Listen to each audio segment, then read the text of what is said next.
What's happening, you guys? Alright, let's see, what's today? Sunday night, the 10th of November. Day before Veterans Day. Hoorah!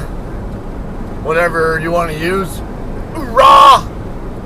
Or whatever. Anyway, yeah. So, it's time for us to make another pickup at the Colton Circus tonight. Load's been ready to go since earlier this morning. However, when I first got the notification about it being ready, I was still on my 10-hour break. I got home about 1:45 or so last night, and I think it was like 6 or 6:30 or something like that this morning when I got the message saying that my load's ready for pickup. I'm like, oh great, okay, that's good, but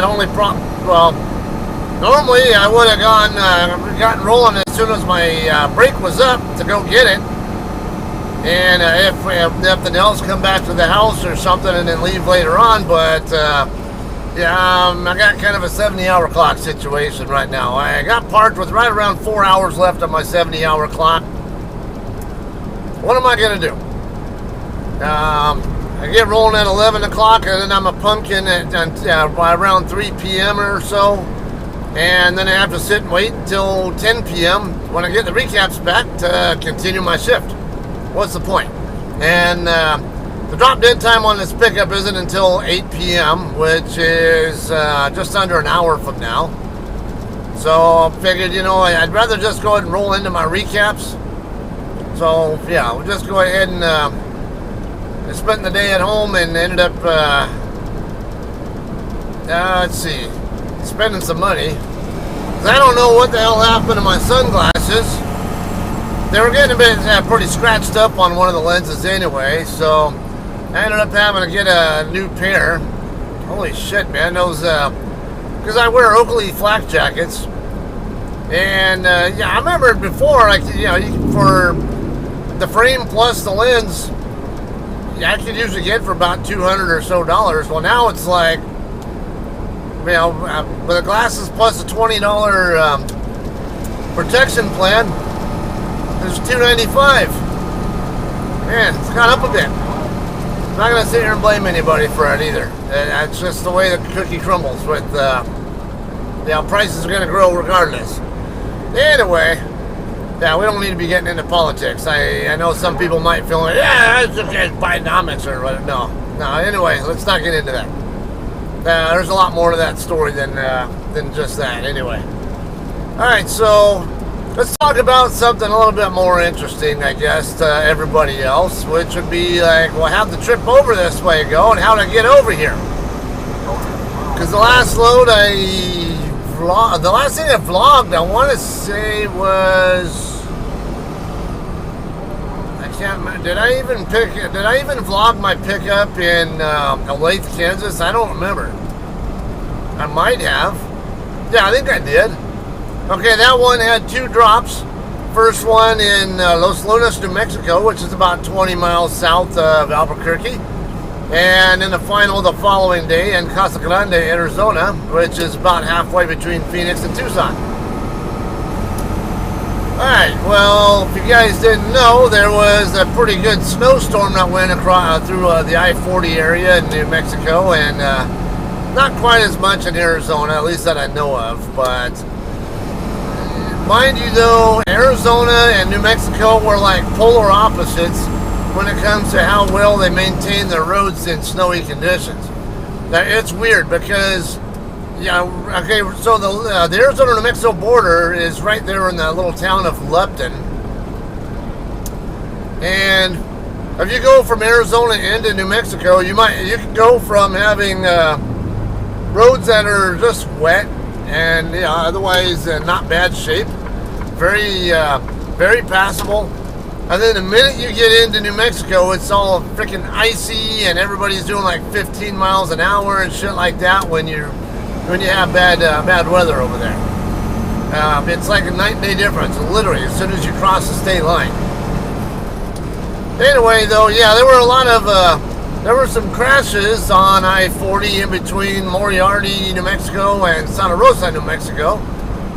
and that was creating problems. So me being the ever resourceful one and knowing ways around stuff as well, I decided, I ended up shutting down in Tucumcari after I picked up the load, on the next shift after. So I shut down pretty quickly there on I-35 in between Emporia and Wichita on the first shift. I didn't want to be parking late at night and having nowhere to park. Don't need to get in that position when my load situation didn't require it. So I got off the road quicker, and then I ran from there to Tucumcari, and I wanted to run further. I had the clock to, I don't know, maybe get to Moriarty or something if I'd gone the I-40 route, but I-40 had other ideas. The road conditions were shitty, and then there were crashes that actually caused the interstate to get shut down completely. There were people stuck in the middle of the interstate there because they couldn't go anywhere because everybody else for the better part of a day. So now, because I have a Facebook group that I created about 2 years, not quite 2 years ago. January of 2023 is when I first created it. Devoted specifically to Interstate 40 Western states road and traffic conditions. And this means specifically the stretch between Barstow here in California and Oklahoma City. And it's with the idea, like, hey, let people know if there are any issues along that line, along that corridor, that maybe you can avoid it, or might have some detour routes to get around or something, or just avoid it altogether, wait it out, whatever. Because a lot of people don't know, in the winter months, during I-40 in Arizona and New Mexico it's pretty common for them to get snow.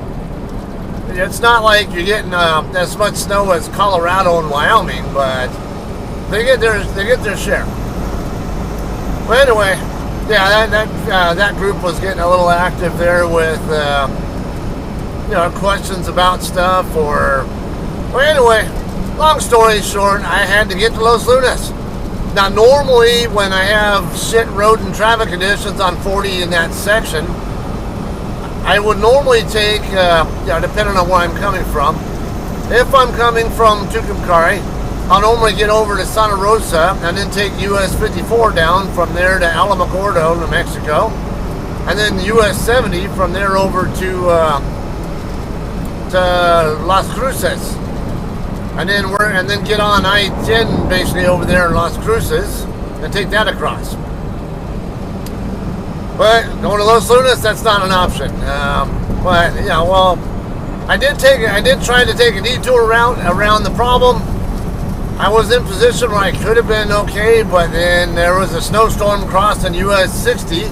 Because see, the plan was take US 54 down to Vaughn, which is about 40-minute drive or so south of Santa Rosa. And I think I'm going to say it's right where US 54, US 285, and US 60 are all meet up and run concurrent just for a little bit. And then then 285 and 60 run concurrent with each other until you get to Encino, New Mexico. And then once you get to Encino, they split off. 285 comes up to the north toward, I think it's Klein's Corner, if I remember right. Or is that 84? Something like that. Let me get slid over here. That way I don't have problems getting to the westbound 10 off-ramp over here. Anyway, and then, or you can stay on stay westbound on 60 from Encino, and that'll get you over to I-25, maybe 10 or so miles south of Los Lunas. So that was my plan. But then I get on I-40, everything looks fine all the way up to Santa Rosa.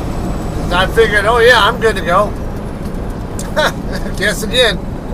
I get over to, before I can even get to Santa Rosa, now the exit I wanted was 275, I could have gotten off at 277 also, but I got trapped at the 282 mile marker 5 miles before I could before I had the minimum needed to exit. Yeah. So I got stuck there for about an hour while they were doing some kind of crash cleanup west of Santa Rosa.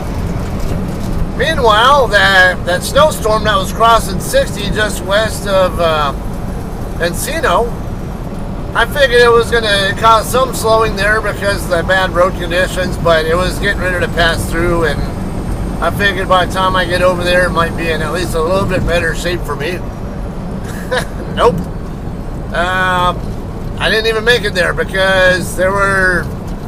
The map was telling me there was a 35-minute delay, and it was actually going to take even longer if I go that way. So I had a detour around the detour.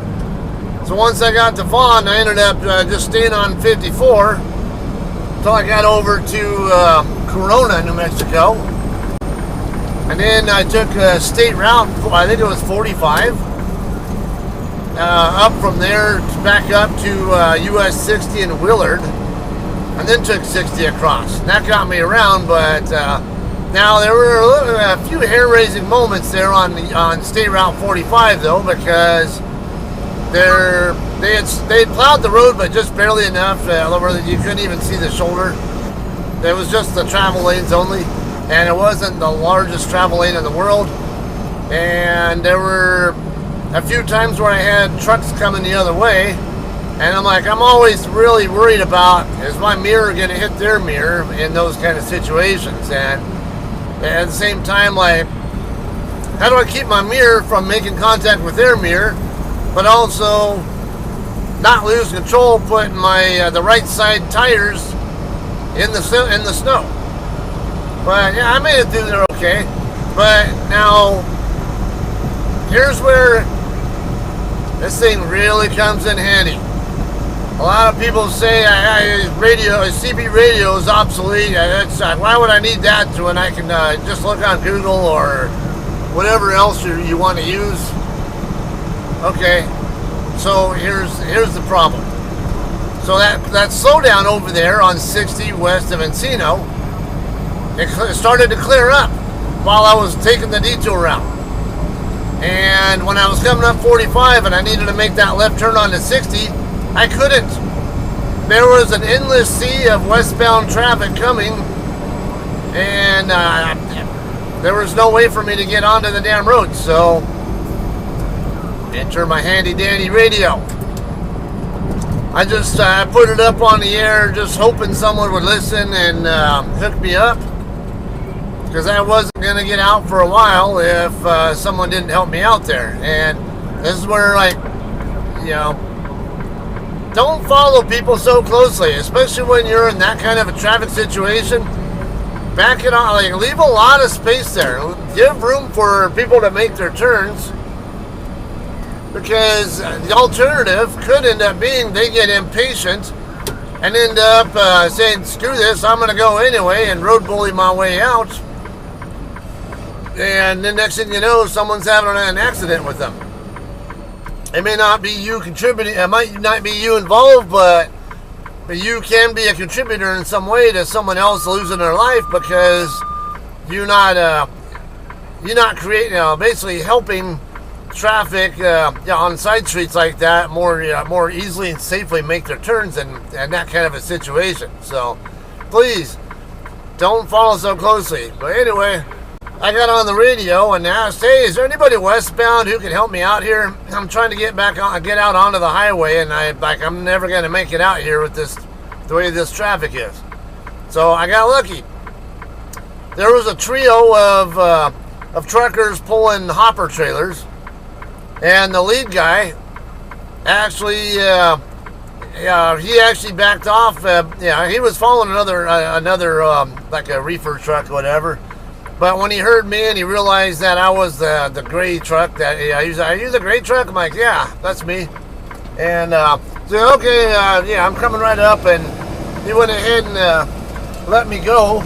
It's, once the truck in front of him passed by me, he was backing off early, so there was plenty of room there, and I could get out and make the turn in front of him and not really make an even bigger problem for him. And I really appreciated it. That would not have happened had it not been for that radio. All right, we are on Rancho Avenue. So, anyway, yeah, it was an ordeal. I ended up getting I actually made it to the Walmart in Los Lunas about 10 minutes before my appointment time, but there were like 5 or 6 trucks in line in front of me, and 2 of them specifically seemed to take forever to, come on, move your ass. So I didn't even get to check in until about 20-25 minutes after my appointment time, but I'm like, man, I'm really like fretting. Like, they're not going to tell me I'm going to have to reschedule for the next day, are they? But because a lot of times they'll do that. But usually Walmart's, as long as you're no more than an hour late, a lot of times they'll take you. But I have seen times where, or heard of times where, if you're past your appointment time and you're not even at the guard shack yet, yeah, you're gonna have to come back and reschedule. But yeah, they went ahead and let me check in anyway. Got me unloaded. Didn't take that long either. And I had to make my way out to at least get somewhere closer to Casa Grande, because by then I had already known that I had to pre-plan to come over here to Colton, which I was like, damn, that's some deadhead miles. But then I'm like seizing the opportunity. So hey, if I'm gonna deadhead back to Colton, and maybe I can get as far as I can, as close as I can to Casa Grande on the end of my next shift. And shit. That's right. All right.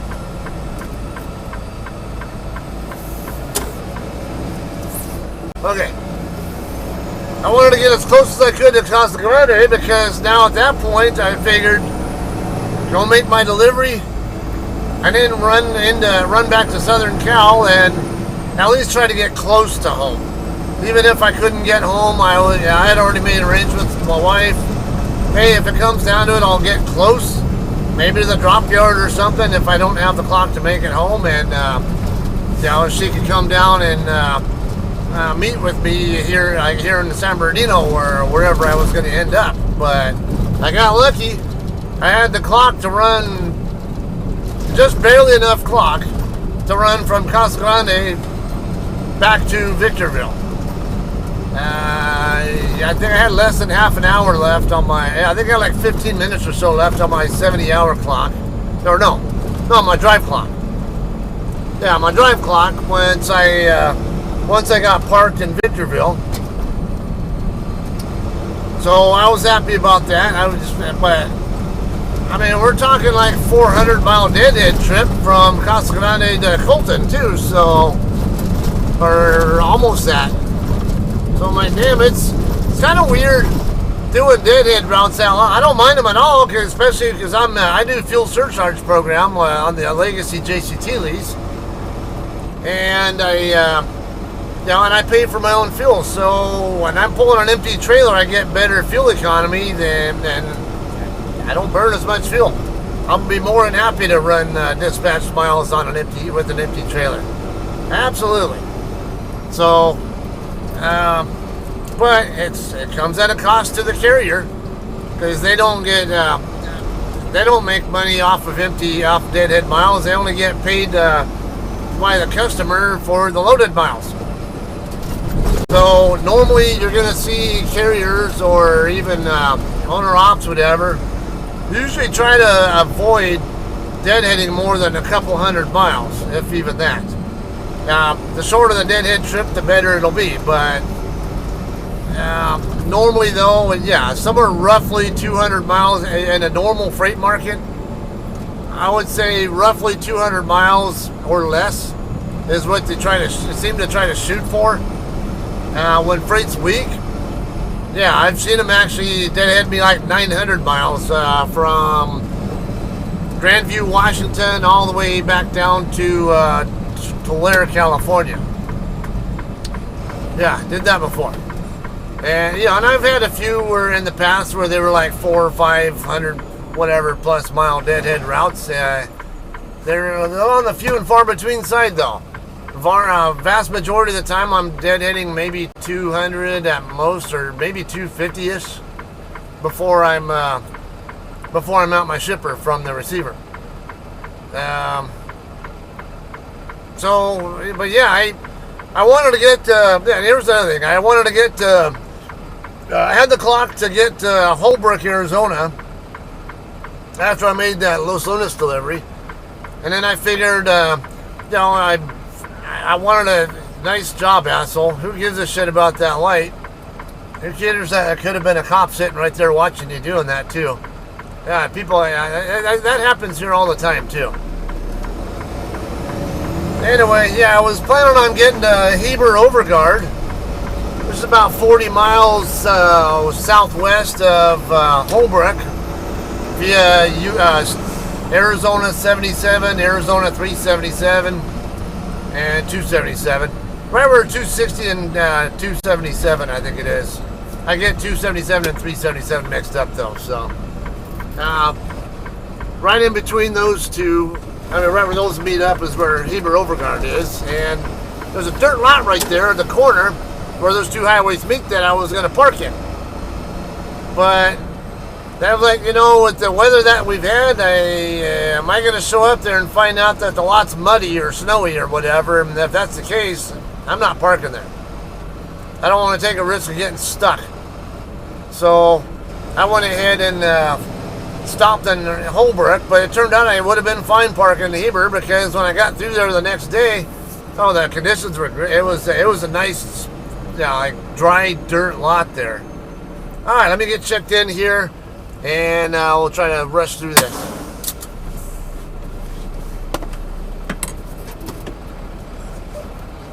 All right, guys, we are checked in now. Let's see. Hope that thing's not sitting down too far for you guys. I'll fix that for you a little bit.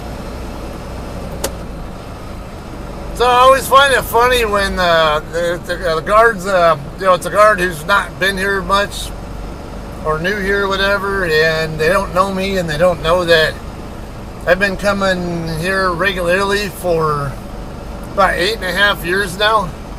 And not to mention, for a period of time before I started with JCT back in 2018, I used to run dedicated out of this place. So, I was like, I'm like, you have no idea how super familiar I am with this place. I'm here all the time, like almost weekly.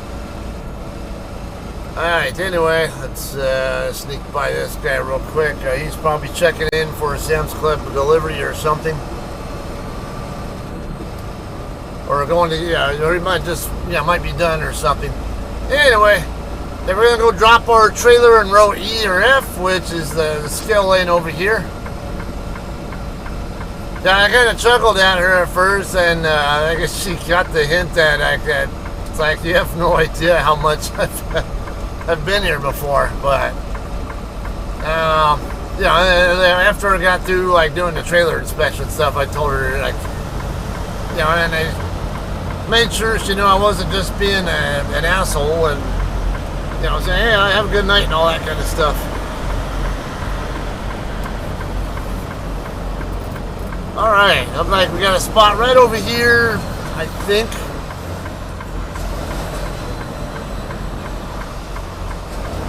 Yeah, that should be fine. That trailer in the spot next to me has the stores open, but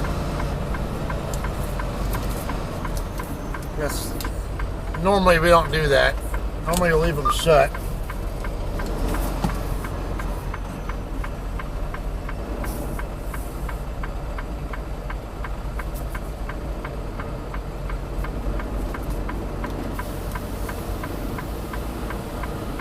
Ah, shit. Chasing it. I gotta chase it faster because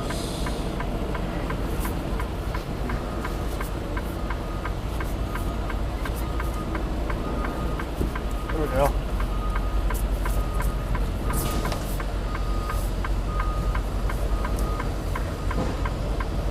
Ah, crap. There we go. Alright, I was getting a little bit concerned about getting too close to that guy, but alright, looks like we're good there.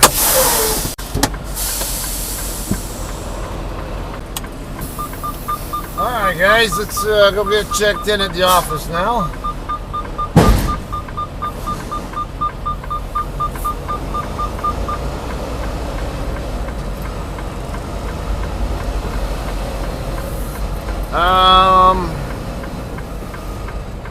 Alright, so another couple of things I can kind of bring up. I don't know. I think I might save them for another video or something though, or just leave them on TikTok, because I do have a couple things on TikTok that I've mentioned, and then I know before I came over here was someone who mistakenly doesn't, I think they know the HOS rules but don't. I'll be talking about that on TikTok though. I'll respond to him and let him know that yeah, you might think you know what the rules are, but no you don't. Oh man, must be a little bit busy here because I see a lot of trucks sitting here waiting. So they must be behind, but I know I don't have to worry about that because I know that my load is ready to go. So just let's see, we're somewhere we can park real quick, just long enough to get our bills and we'll get out of here. Drop trailer in that spot there. Ours would have been able to park right there, but that guy's parked on top of the line. I know, how about right here behind this Walmart trailer?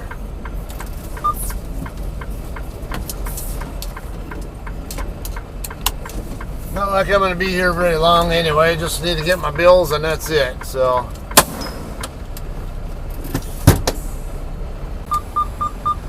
Alright guys, let's go get our trailer.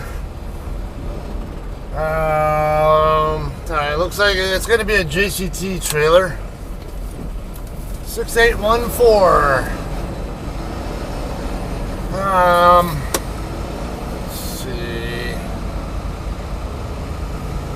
Alright, so here's something we can talk about real quick and see who's paying attention too. So when I was in there checking in, they had the TV in there on that CW channel. Now, I happened to notice Nicolas Cage was on whatever that movie is. I don't know what it was, but it was him and some other guy. I don't know. They were having some kind of dialogue. I don't know it. I'm familiar with the movie myself, but why not? Let's bring it up. So, you guys, I'm sure most all you guys are familiar with Nick Cage. What was the first movie or show or whatever that you saw featuring Nicolas Cage? Doesn't matter if he was the supporting actor, you know, like did a cameo, or was the main star or whatever. Let's hear it. The first time I ever saw him in anything was Raising Arizona. That was definitely kind of a weird movie, by the way. If you guys haven't seen it, I think it was an Oscar winner though, or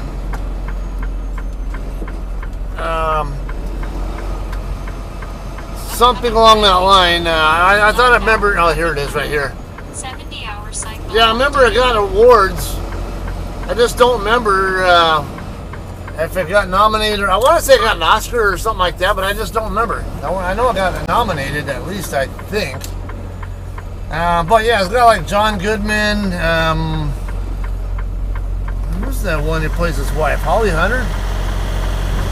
I want to say Holly Hunter. I could be wrong though.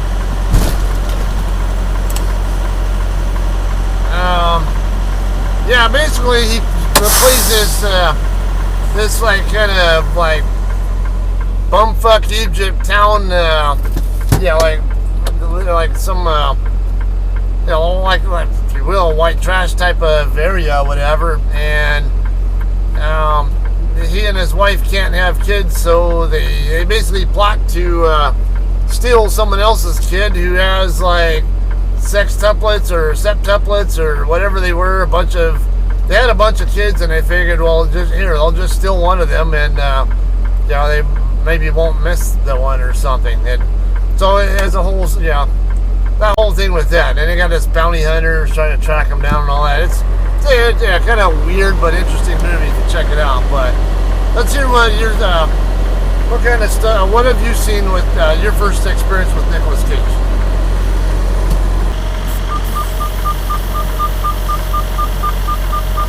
All right, guys, we're ready to go check skill out.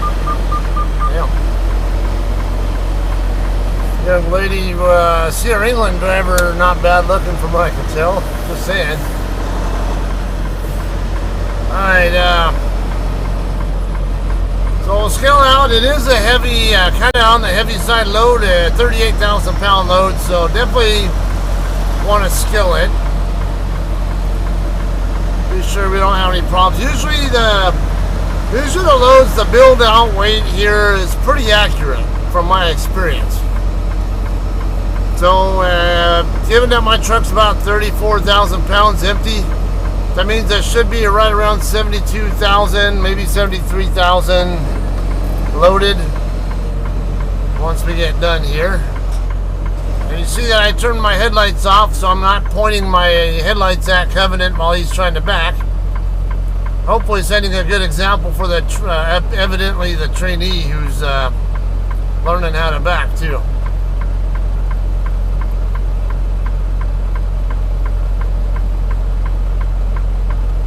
Hope he's paying attention to the Hirschbach trailer on the other side as well. I'm gonna give the trainer credit though. At least his ass is outside the truck and giving his trainee, and he's up by the front of it too.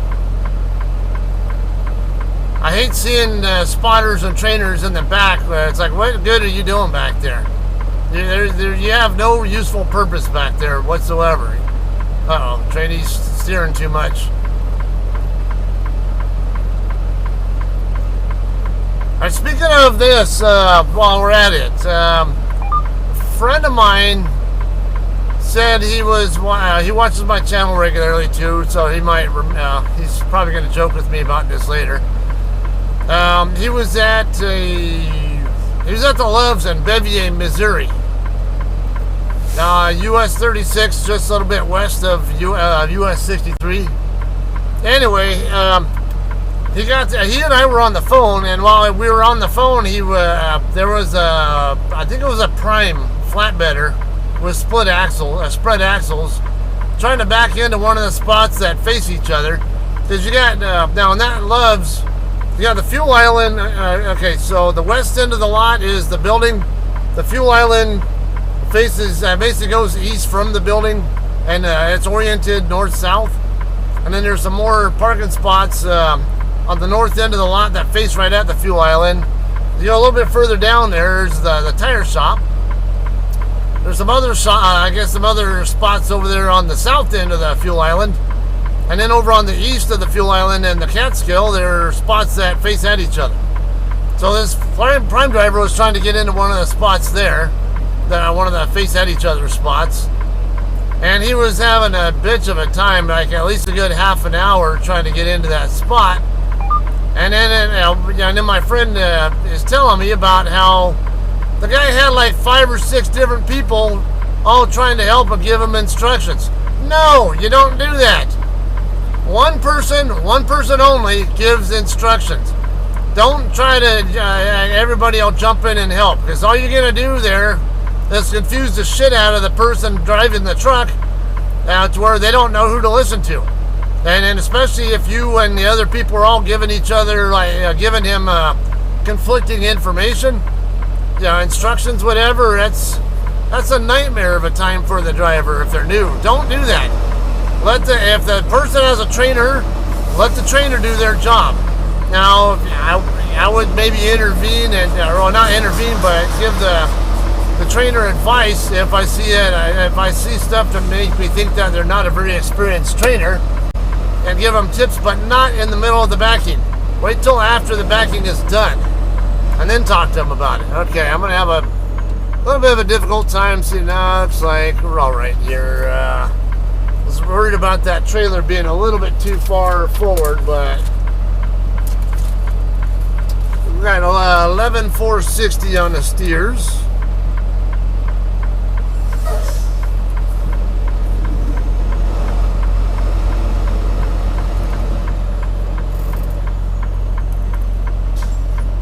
Yeah, I can't imagine how many, because I mean, also, if I always say if it takes you more than 5 minutes to finish a backing, you're doing something wrong.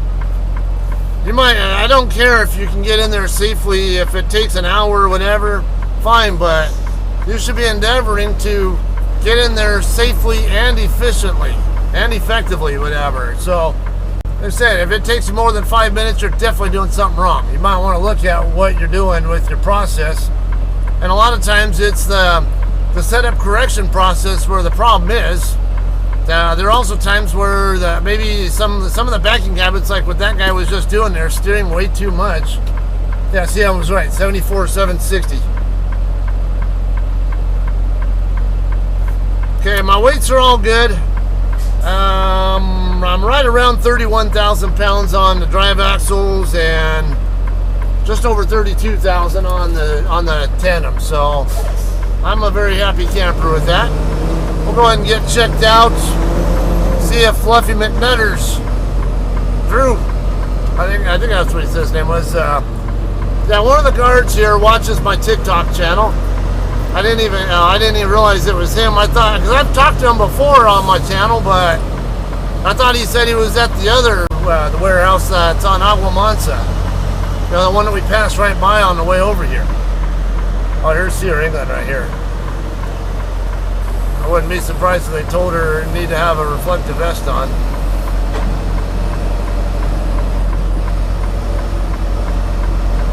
Okay, so let's see if I can make this turn around. Might have to wait. Oh, come on, dude.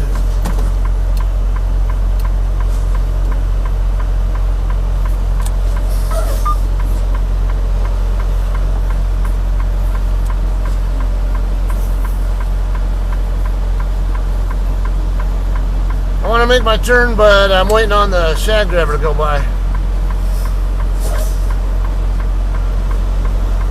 I can't tell who that is over there, but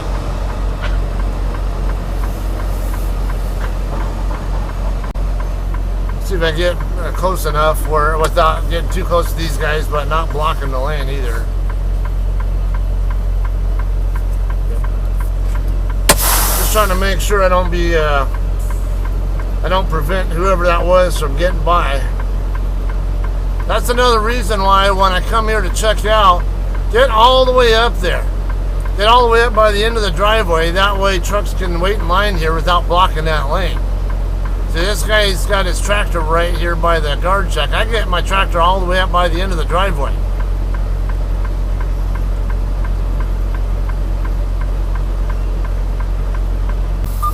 Alright guys, let's go ahead and I'm going to go ahead and end this here. We'll let you know. Well, look it up here. Get you a good spot here because I need to send my departure info and all that. I know I'm not wearing a seatbelt. I'm not going to go more than 15 miles an hour, and that's always been, even when I was in the Air Force, a general rule was if you weren't going more than 15, you don't use the seatbelt, or you don't need it, whatever. Anything faster than 15 required a seatbelt. But yeah, I'm going to send my departure info right now. It'll be a great time. I can go ahead and swap out my SD cards as well, so I don't lose this stuff. And I'll let you know that load is going to Harrisonville, Missouri. It's due on the 14th. So, yeah, I don't really anticipate vlogging that one, but I might. I don't know. I doubt it, but I don't know. I'm not even sure if I'll be there doing it myself. I think I have the hours to do it, but I can't say for sure. I'm on a weekend. I'm only getting like 5 hours and change back tonight, so I'm not even going to be able to get that far before I have to shut down for the rest of the day. Anyway, I'm going to go ahead and guess we'll end this here. We'll see you guys maybe in Harrisonville or wherever I end up next. All right. You all have a good night. Thanks for hanging out, watching, and all right, we'll see you guys tomorrow.